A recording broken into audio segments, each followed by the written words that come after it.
said, "You were never a real mother to me." So I stopped being one, legally, and the inheritance followed. The auditorium was filled with the hum of excitement, proud parents shifting in their seats, flashes from cameras catching every moment as graduates filed across the stage. I sat in the front row, clutching a small bouquet of wildflowers tied with ribbon, my palms damp despite the cool Montana morning.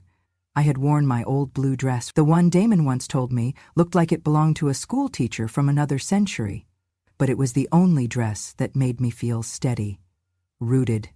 My heart pounded as Damon stepped up to the podium, tall and handsome in his cap and gown, the tassel swinging as he adjusted the microphone. For a moment, I thought I would burst with pride. Then he opened his mouth, and every word that followed cut me like glass.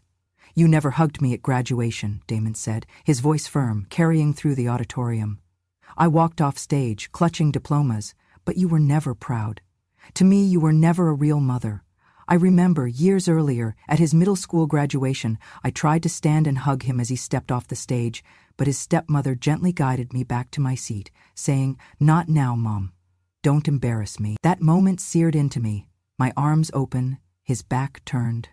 Margot showed me precedents in Montana law, cases where conditional inheritance, tied to public acknowledgement, had held up in court when properly notarized and witnessed. She walked me through those judgments, those articles, those statutes, reminding me this path was not fantasy but legal history. The room froze. Murmurs rippled. My throat closed, tears burning my eyes. I rose slightly in my seat, almost reaching out to him, but then his eyes met mine, sharp, cold, a warning glare that pushed me back into silence. My knees trembled as I sat again, flowers wilting in my hands. Damon's voice grew louder, filled with accusation. "All those years you say you supported me, but you never gave me what I wanted. You were always second-rate, always embarrassing." He turned his head slightly toward the audience, as if to ensure they saw his disdain. "She spent my college money on strangers. She always cared more about charity than her own son." The audience gasped. Some turned to stare at me, others whispered behind their hands. I could hear the sharp inhale of a woman beside me, the rustle of a man adjusting in his seat. My cheeks burned as if the spotlight had shifted from Damon to me. My body trembled, but a fierce resolve steadied me. If you feel justice deserves celebration, smash that hype button. Let us keep stories like this alive, echoing far, far away. Your support helps us bring understanding and love to those who deserve it. Thank you so much. Keep listening. A young man in the crowd, one of Damon's classmates, glanced down at me with wide eyes, as though searching for the truth. His expression said he was not sure whether to pity me or believe Damon's words. My lips trembled, but I forced them shut. I could not defend myself here, not with shouts, not in this storm of pride and shame. I knew I had already taken my steps months ago, quietly, deliberately. I had walked into the office of Margot Ellery, my lawyer, weeks before this day. I had carried with me the decision no mother ever wishes to make. With her help, I drafted a new will, a legally binding declaration that made one truth undeniable. If Damon did not acknowledge me as his mother in public, before the world, if he did not speak the words he so bitterly withheld, then every dollar, every acre, every account, every stone of my home would bypass him entirely and flow instead into the foundation I had established. Before the ceremony, months before he ever stepped on that stage, I had already spoken to Margot about the legal path ahead. She carefully researched Montana's estate laws, particularly cases involving conditional inheritance. There was precedent, she assured me, cases where beneficiaries were required to fulfill specific terms, including public acknowledgments, before receiving their share. The law was on my side, if the documentation was airtight. We finalized everything in her Helena office. The amended will, with its conditions spelled out in plain terms, was signed, notarized, and sealed. One copy sat safely in Margot's deposit box. Another was archived in a secure vault under her firm's guardianship. I carried only a summary letter that confirmed the terms, just in case the day ever came when truth would need defending. The Marjorie Hale Mothers Foundation. My legacy, my refuge, my final act of defiance against erasure. I had it notarized, sealed, and secured. It was not anger that guided me, but clarity. If Damon could stand before a crowd and declare I was never his real mother, then I would not be one, at least not legally, not on paper. He could strip me of the title in public. I could strip him of the inheritance in law. As Damon's words echoed through the hall, I reached into my small leather purse. Inside was a summary letter from Margot, proof of the conditions we had set long ago. The full documents were far from here, guarded, secured, untouched by theatrics. But the truth they carried? It lived in my bones. I touched its edges as the audience shifted uncomfortably, some frowning at Damon's cruelty, others glancing at me as if wondering why I sat there and endured. He was still speaking. She gave my money away. She called it kindness. I called it betrayal. She chose strangers over her own blood. His voice trembled not with sorrow, but with self-righteousness, a performance for the crowd. I closed my eyes, drew a breath. The flowers in my lap trembled. I felt the weight of years, of sacrifices Damon had never seen, and yet for the first time I felt no desperation to prove myself. I had already laid the path of truth in ink, in law, in permanence. The boy who now claimed I was never his mother would soon learn the cost of those words. The applause at the end of his speech was hesitant, fractured. Some clapped out of politeness, others sat stiff and silent. I stayed in my seat, back straight, eyes forward. I did not rise, I did not flee. I let his words hang in the air, knowing that their echo would not last forever. But my will, my choice, my foundation would outlive every cruel syllable he had spoken. I held the envelope in my purse like a talisman. Damon thought this was his moment of triumph, the stage of his weapon. He did not yet know that the stage was temporary, but signatures, seals, and law were eternal. And soon, when the truth unfolded, the son who declared me never a real mother would discover that I, too, could stop being one, legally, completely, and irrevocably. I remember the early mornings in that woolen factory, the hum of looms and the smell of raw sheep's fleece in the air, when I was still young and strong, my fingers blistered from knitting sleeves, weaving jumpers. But every dollar I earned went into Damon's schoolbooks, into small jars of jam, into dinners with beans and bread, all so he could have what I never did. I left the fields at dawn, came home dusty, earth still under my nails, just to see Damon sleep in peace. When Damon was 10, he watched his friends bring steak and potatoes for supper, while on our small kitchen table it was beans and soft bread smeared with butter. I heard him whisper to a boy, "You made me eat beans, other kids had steak." I swallowed my pride, kissed his forehead, told him tomorrow might be different. I baked caramel apple pies every fall, using apples from the little tree Damon planted himself when he was 6. I caramelized sugar, spread buttery crust, smelled cinnamon in every slice. Once, Damon tasted a piece and wrinkled his nose. "Mother, nobody likes caramel and apple. It smells like trailer park," he said, loud enough the neighbors could hear. I just nodded, forced a smile, and kept baking, because I believed joy could be simple. Years later, I hung a photo of him as a small boy, cheeks rosy, coat mismatched, walking to school. I strung it on nails in my hallway, framed it simply. When guests came, Damon would frown. Once he said sharply, "Stop with your wallpaper emotions," and he yanked down the picture. It fell, glass cracked. My heart broke more at the insult than the broken glass. When he caught pneumonia, I carried him through a snowstorm to the emergency room in town. His cough-rattled lungs. I held him under my shawl, whispering prayers. But when he grew older, he said, "You embarrassed me in front of ER nurses. I hated your tears."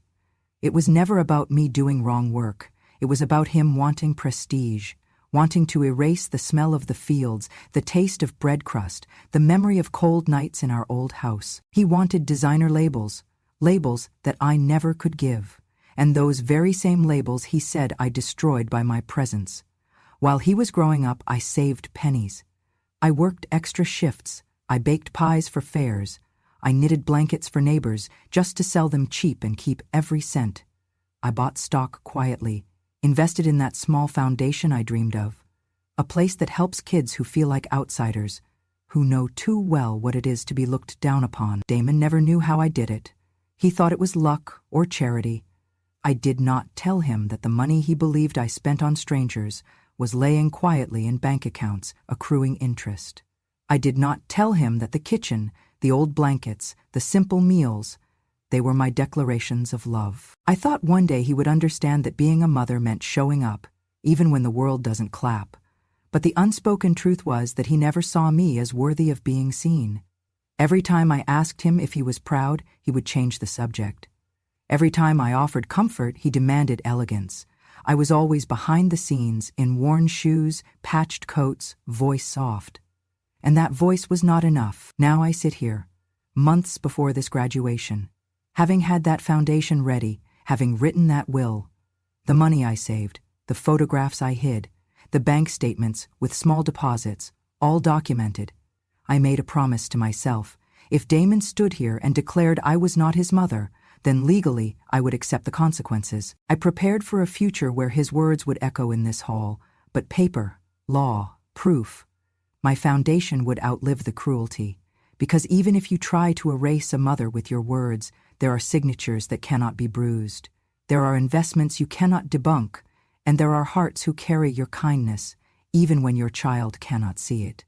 I met with Margot Ellery in her law office on a rainy morning, thin light filtering through blinds, the smell of damp leather in the air. I asked her to help me change my will, to prepare for the legal possibility that Damon might deny me publicly, that perhaps I would have to cease to be his legal mother if he insists I was never one in his heart. Margot looked at me sharply. "Are you truly ready to let go of him, Marjorie?" she asked, voice gentle but firm. I swallowed and said, "I am not letting go of him, I am only stopping the reaching." Margot nodded. She slid across the desk a folder labeled Probate and Guardianship/Parental Rights.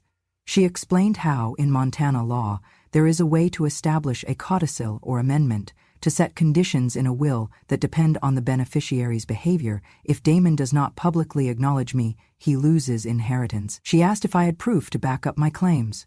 I said I had saved letters, receipts, voicemails, photos, everything I ever thought I would never need in court, but now I must train them into armor. I brought home a small box. Inside was a yellowed letter Damon had written when he was 8. "Mom, thanks for staying up with me."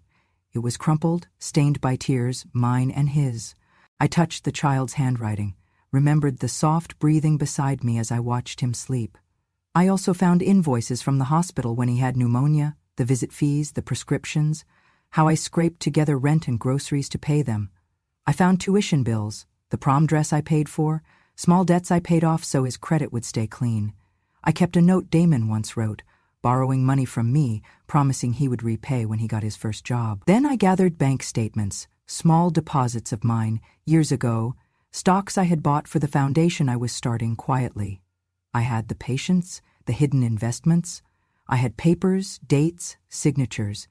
I had photographs of Damon laughing in the yard, in old cloth clothes, feet muddy, holding hands with me while we baked flour dust on the kitchen floor. I had Polaroids and faded prints I hid behind bookshelves so Miranda wouldn't toss them in her minimalist clean walls. Margot helped me notarize the new will. She drew up the condition clearly. Damon must appear before the media or in a televised interview or on audio recording and speak the words, "Yes, she was my mother. Yes, I am sorry," public and undeniable. If he fails, all real property, bank accounts, stocks will be transferred to the Marjorie Hale Foundation, the foundation's purpose. Scholarships for students from small rural homes where mothers worked in fields, kitchens, factories, unseen, unsung. We met with the notary, signed, sealed. I had 2 copies stored, one in Margot's safe deposit box, one in a lawyer's archive in Helena. I told Camelia, my granddaughter, some of it, that she might need to help me one day, but only if the truth demanded it. Camelia's eyes were wide. Sometimes at night, I lie awake, hearing Damon's voice in my mind, his sharp tone, his insults, but also the echoes of those letters, the photographs, the love I poured into unremarked mornings. I feel sorrow, yes, but also a strange peace. For the first time, I am not waiting for Damon's approval. I am waiting for the justice I built on law, evidence, and my own worth. After the ceremony, the hall emptied, families hugging, photographers calling out names. But I stayed seated for a moment longer, still clutching the wildflowers in my lap, my heart pounding. Then my phone buzzed. It was Eli, one of Damon's old friends from high school. His voice cracked. "Marjorie, did you really steal his tuition money to help someone else?" I closed my eyes. I could almost hear Damon's mocking smile across the mile. "Yes," I said, "I did not steal, Eli. I used what you all thought was lost or wasted, invested in a foundation, saved that money quietly. I kept every record." Eli asked for proof. I sent him photographs of bank deposits, papers showing the check I wrote to the small clinic where Mrs. Alvarez treated leukemia patients, invoices from the pharmacy, tuition bills with my name on them, receipt after receipt. He stared, disbelieving. Within hours, Eli posted, "She gave life, he gave shame." The words caught like wildfire. Comments flooded in. Some said Damon was cruel. Others said, maybe there is truth in what she did. Then Mrs. Alvarez, frail but brave, issued a statement. "Marjorie Hale paid for my treatments when I had no insurance. I do not know Damon well, but the help Marjorie gave saved my life." That statement was shared, liked, reposted. People began unearthing old Facebook photos of me at the clinic, at soup kitchens, quietly delivering meals to migrant families, helping children learn to read at the library. Strangers messaged, "Your work matters." Some said, "He is rich now, but he has forgotten what real care means." But there was backlash too, whispers that I used charity to mask neglect of Damon, that I distracted people from the fact I was mother but not mom. Damon's supporters called me a toxic enabler for not giving him everything he wanted. People said I made his childhood poor, and remembered him in photos, not in proud words. I saw screenshots of comments. "Stop being dramatic. She probably just wants attention now. If she loved him so much, why did she let him suffer in silence?" The bite in those words stung, but I expected it. Love often demands silence. Meanwhile, a local blog shared an excerpt from a letter Damon wrote when he was 14. "Mom, I hate that we have to ride the old truck to school when others have SUVs." The blog contrasted it with my receipt for a prom dress, bought secondhand but beautiful. It reminded people that I had always struggled to give what I could.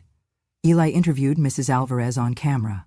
"Marjorie, how did you manage to keep financial records? Did Damon ever question you?" The old clinic records were shown, stamped and dated. I watched the video on my phone with trembling hands, but with a steady heart. I did not respond publicly immediately. I sat with Camelia that evening, showing her the documents, the letters, the foundation paperwork. I held her small hand. She looked up. "Grandma, they are seeing you now." Her voice cracked. She believed. By nightfall, news outlets had picked up the story. Mother of Shame, or Queen of Truth, the rise of Marjorie Hale's hidden charity. Damon tried to reply in a video, his voice defensive, eyes cloudy. But people compared his words with his old texts, demanding proof. Many said his apology sounded scripted. Morally, the tide was turning. The people who had sat in silence were now speaking.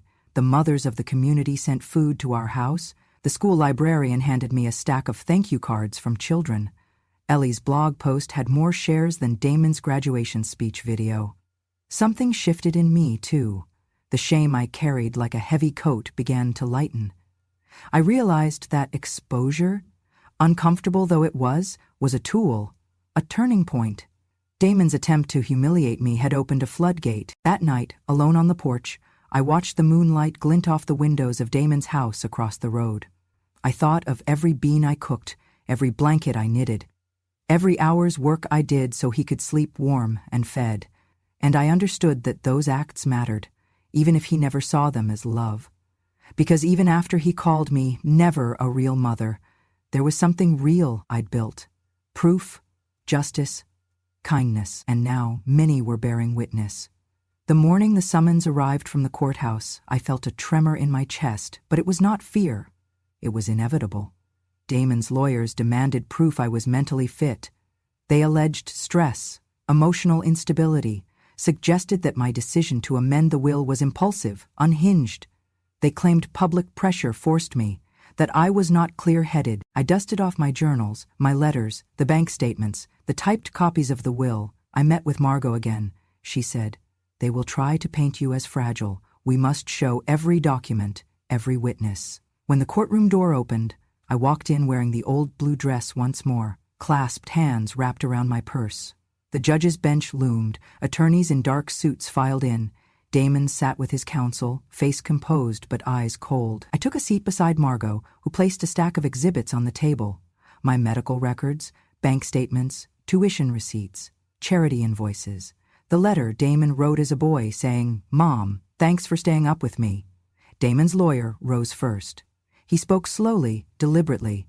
"Your Honor, we contend Marjorie Hale's recent actions, filing this petition, publicizing hurt, threatening disinheritance, are signs of emotional disturbance. We ask the court to order a psychological evaluation to determine her capacity to execute this new will and to sever legal parental status."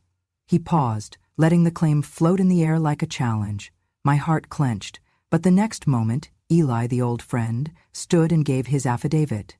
He had seen me managing the foundation, caring for sick neighbors, teaching Camellia to read, handling finances, doing every task with steady hand, clear mind. Then Mrs. Alvarez, the woman I treated, testified that I set her treatment invoices, showed proof of payments. The local doctor who treated Damon's pneumonia, who saw me carry him through snow, confirmed I was lucid and aware in every act. Then came the unthinkable. The court clerk played a video clip submitted as evidence. Damon speaking, a younger Damon, older now, cold, delivered. She should have just died quietly. I hated having to carry her voice in every graduation speech. I wanted someone real, not someone acting like she cares. The courtroom grew still. Gasps. My throat burned. Damon's face paled. Then Camellia, my granddaughter, was called to the stand. Small in size, fierce in truth. She held a Polaroid photo, the one of Damon and me baking flour in the kitchen, his face lit with joy. Her voice trembled but was steady. She gave me more love in a week than he gave her in a lifetime. She looked him in the eyes. The judge's pen hovered. Damon's attorney tried again. "This child is being manipulated by Mrs. Hale to gain sympathy, to sway opinion." The judge leaned forward. The echoes of the letters, the receipts, Elia's statements, Mrs. Alvarez, Camellia, formed a web of truth too tight to unravel. Margot stood and presented the will, notarized, with the condition clearly spelled. Damon must publicly acknowledge Marjorie Hale as his legal mother, if not, inheritance rights transferred to the foundation. She pointed to the sealed copy in the Helena archive, to the duplicated copy in Margot's safe deposit box. She showed the charity's growth, the stocks, the bank accounts, the strength of my legal case. The defense floundered. Damon attempted to argue that I neglected giving him prestige, expensive trips, designer clothes, but he had no receipts for the prom dress others gave him, no proof the clothes were mine to buy. He could not deny the invoices for the hospital bills, for the tuition I paid. He could not dispute Camelia's policies of love over display. Finally, the judge cleared her throat. The gavel was put to rest, momentarily. Damon Hale reviewing all testimony, documents, video evidence, and considering the fitness of Mrs. Hale, this court finds Marjorie Hale of sound mind. The petition to sever legal motherhood is granted. The amended will is valid and enforceable. Damon Hale forfeits all inheritance rights under the conditions set.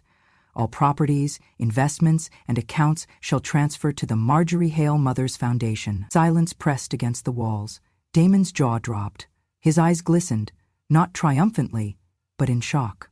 I exhaled slowly, though my mouth was dry. Camellia hugged my knee. Eli nodded from the gallery, Mrs. Alvarez's visitations from the crowd. Some reached toward me in tears.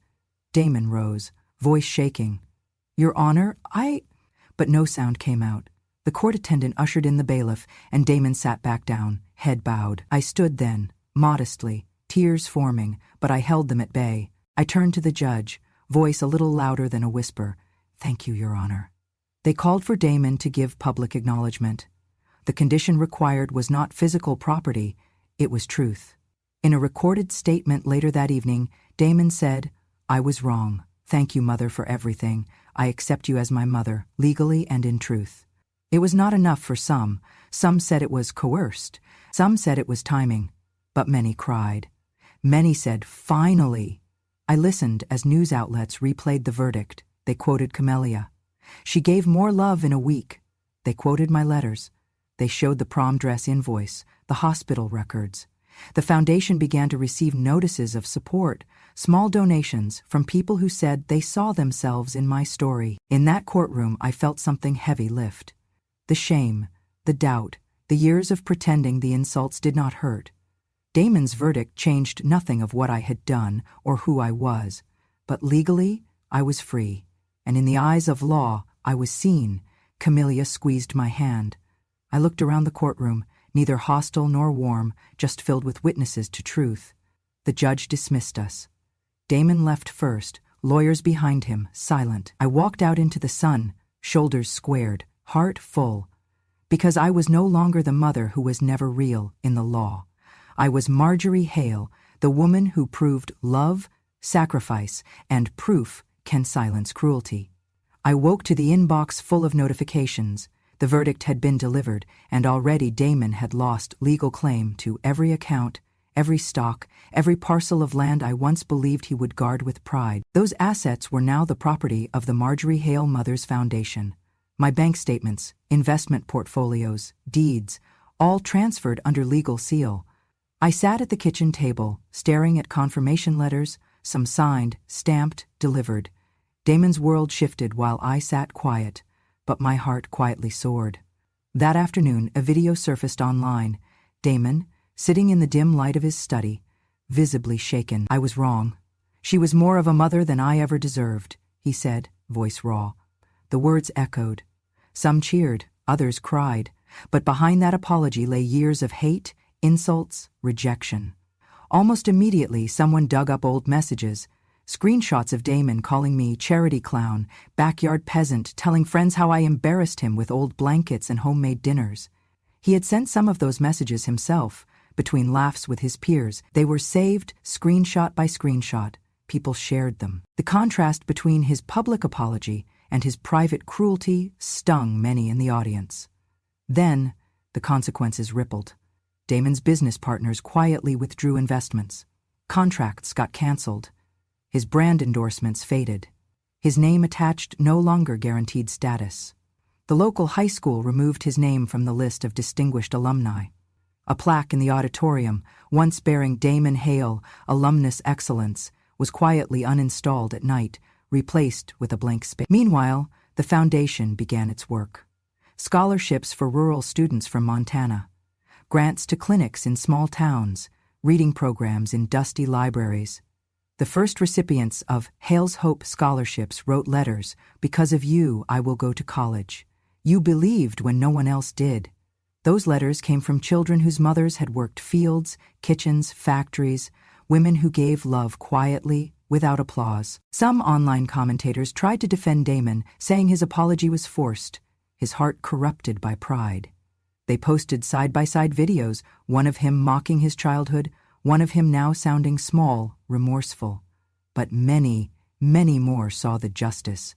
They saw what true motherhood meant, what sacrifice meant, what proof meant. One evening, Heidi Clarkson, a teacher who had been at Damon's graduation, sent me a message. "Watching you at court, seeing your strength, I thought of what you taught your children: empathy, service, courage." I looked at the message and thought, this is what mattered. I may have lost a son's admiration, but I had gained respect, real respect, from those who know what love costs. Damon tried to host an interview, dressing up his apology with a rehearsed speech, but the anchors pressed. "Do you remember calling her peasant? Did you ever hug her? Why did the prom dress, the hospital bills, come from her account?" His voice cracked when asked about the old blankets. He offered no explanation more powerful than, "I was ashamed." In the public eye, he was unraveling. The million-dollar contracts began to vanish. Businesses that once flaunted his name distanced themselves. Social media influencers who had promoted his lifestyle now posted about support for Agatha. Memes circulated. Motherhood isn't defined by titles, but by bones broken and hands held. Camellia and I stood in the lobby of a community center where the foundation was hosting its first scholarship ceremony. I watched mothers from small towns, fathers, students whose eyes lit up when they heard their names called. I saw banners, Hale's hope, because love should not be judged by appearances. That night, I opened an envelope from one of Damon's former sponsors. Due to recent revelations and public outcry, we must end our relationship with Damon Hale. We believe true character matters more than image. Another company pulled their ad. Another client wrote to me, "If your foundation is named for you, then you are mother to so many more than he ever could be." I cried once, quietly, under the porch light, holding Camelia's hand. Not out of vengeance, but out of strange relief. The shame, the insults, the nights I wondered if I had been enough, they began to loosen their grip. I felt something lift. Damon's name was now uttered in hushed tones at family gatherings. Miranda, if she spoke at all, used limp apologies. But the world had seen what I did, had heard what he said, had weighed the receipts, the love, the testimony. The legal papers had done their work. The moral judgment followed. Camelia looked up at me that night and whispered, "They see you now, Grandma." I nodded. I did not need more than that, because in losing Damon's inheritance, he lost the right to redefine who I am, and in gaining the foundation, I had secured not just what I owned, but what I lived for. I slept that night with something rare, a quiet confidence. Damon's collapse was not a victory for me, it was a revelation, and revelation, once seen, cannot be unseen. They asked me to speak at White Pines High School this spring, in their auditorium packed with students, teachers, parents. The banner overhead read, "Women Who Rise Above." I stood behind the podium in my old blue dress, bouquet at my side, heart rambling in my chest. The stage lights warmed my face. I saw Camelia, sitting near the front row, holding a notebook, ready to sketch or scribble, but watching. I cleared my throat.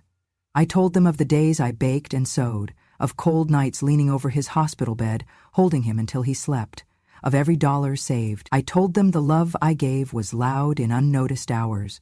My voice trembling, I said, "You asked if I regret raising him. No, I regret staying silent too long." The silence was heavy, then gentle applause. A girl stood, young, nervous, hands twisting. She rose and asked, "My mom left. You reminded me that love doesn't need blood." Her voice hit me in the chest. Some students gasped, some nodded, others are quiet. I smiled through tears. I said, "Thank you, you're more real than you know." Reporters had filled the back rows. The next morning, headlines exploded. The woman he said was never his real mother became the real mother of many. Op-eds discussed what true motherhood means, biology versus sacrifice. Social media posts shared that phrase again and again. They quoted the girl, quoted my words.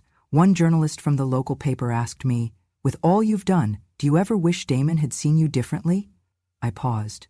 The lights, the microphones, the faces hoping for more. I said, "I wish he had, yes. But more than that, I wish I had stood up sooner."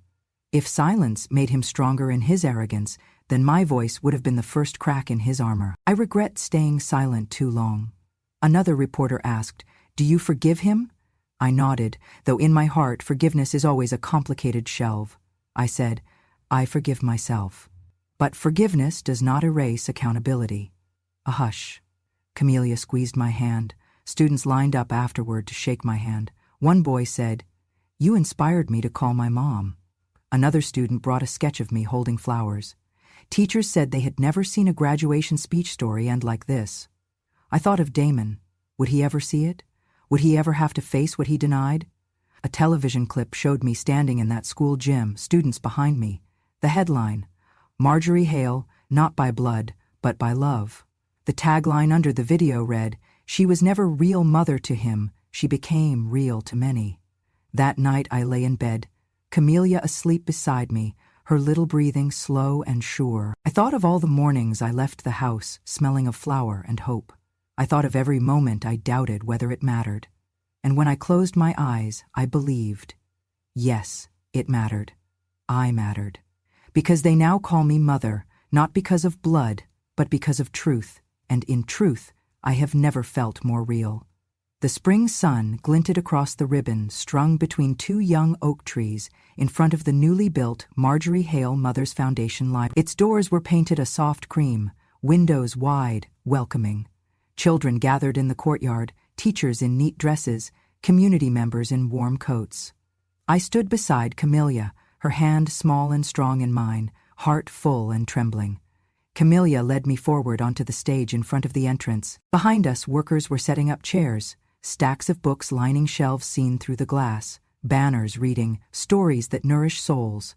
Someone placed a small Polaroid photo in a wooden frame on an easel stage right, the image of Damon as a boy, wrapped in my arms, flour on our hands from baking, his cheek pressed to mine. I reached forward and smoothed the wood. The photograph still fading at the edges, but alive with memory. A large screen off to stage left flickered. Damon's graduation speech, that moment of cruelty, played in low volume. His voice sharp.